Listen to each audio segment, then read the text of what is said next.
¿Alguna vez te has preguntado cómo ocurrió la creación de nuestra cultura? En este video explicaremos los puntos más importantes de la conquista. Acompáñenos. Como sabes, la conquista fue un proceso histórico que tuvo lugar en el siglo XVI, principalmente entre 1519 al 1521, en el cual un grupo de españoles liderado por Hernán Cortés, que seguía órdenes de la corona española, y el rey Carlos I llegan a la costa de Veracruz, donde empiezan a hacer alianzas con diversas tribus indígenas, con la intención de lograr un ejército para llegar a la ciudad de Tenochtitlan, la ciudad con más influencia del poder dentro de la cultura de Mesoamérica. Para después de varias batallas entre los españoles y mexicas, que eran los habitantes de Tenochtitlan, la ciudad de Tenochtitlan fue vencida el 13 de agosto de 1521. Esta actividad marcó el fin del Imperio Mexica y el comienzo de la dominación española en el centro de México, para que posteriormente se cree un nuevo mundo. Para profundizar más en este proceso, comenzaremos hablando en lo político y lo social.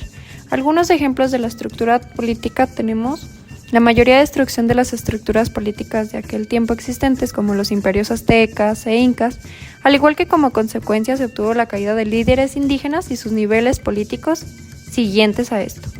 La imposición de su sistema imponiendo nuevas autoridades coloniales, reemplazando los antiguos líderes, y esto mismo estaba basado en virreinatos y encomiendas, nuevas jerarquías en las cuales los indígenas eran de los más bajos. Con la imposición política llegó también la conversión forzada al cristianismo, esta misma destruyendo el lugar político que tenían los sacerdotes, cambiando prácticas y educación política de los pueblos indígenas. En cuanto a lo social, se desarrollaron las siguientes consecuencias. Una de ellas fue la destrucción de la estructura social tradicional, cambiando las jerarquías sociales y las organizaciones sociales, perdiendo el orden y liderazgo en la comunidad. Desigualdad, esclavitud y la resistencia que tuvo la comunidad indígena encontrando la forma de expresar su cultura de una u otra forma. También un aspecto fundamental en la conquista fue la organización económica por los beneficios y riquezas que había en el nuevo territorio. Las actividades económicas más practicadas en la Nueva España para el beneficio español fueron la agricultura, donde el maíz era el principal producto comercial, la minería y la explotación de oro y de plata, la ampliación de tierras para la ganadería y algunos talleres artesanales.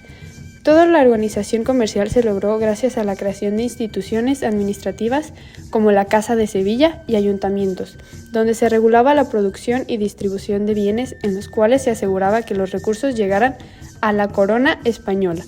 Todos los recursos y bienes recolectados en la Nueva España beneficiaron solo a la corona y sus súbditos. En cuanto a los indígenas, solo se dedicaron a trabajar las tierras y las actividades económicas para los españoles. Se crearon las encomiendas, las cuales eran instituciones que obligaban a los indígenas a trabajar a cambio de protección y evangelización. El sincretismo en México, tras la conquista española, fue un fenómeno cultural y religioso que surgió de la interacción entre las creencias y prácticas indígenas y las tradiciones traídas por los españoles, especialmente el catolicismo. Esta fusión tuvo un impacto profundo de la identidad cultural mexicana y se puede observar en varias áreas. Como primer punto tenemos la religión. Muchas deidades y rituales indígenas fueron absorbidos en el cristianismo. Por ejemplo, la Virgen María de Guadalupe es considerada una figura emblemática del sincretismo, ya que se asocia con la diosa indígena Tonantzin. La forma en que se celebran las festividades religiosas como el Día de Muertos también reflejan esta mezcla de creencias. Como segundo punto tenemos el arte. En el arte, el sincretismo se manifiesta en la arquitectura, escultura y pintura.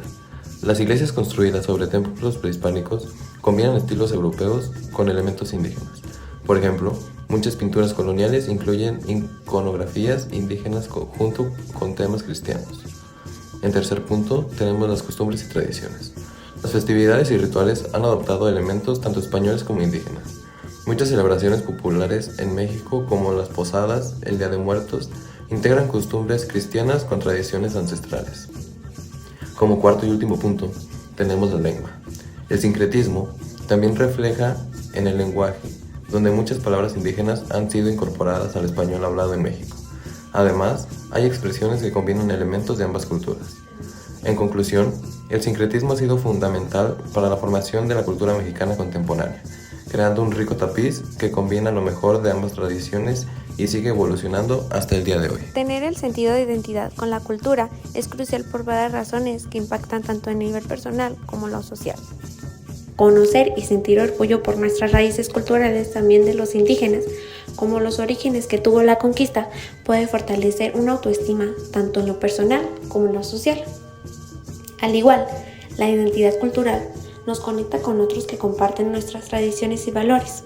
Esto crea un sentido de comunidad y pertenencia, lo cual es fundamental para el bienestar social.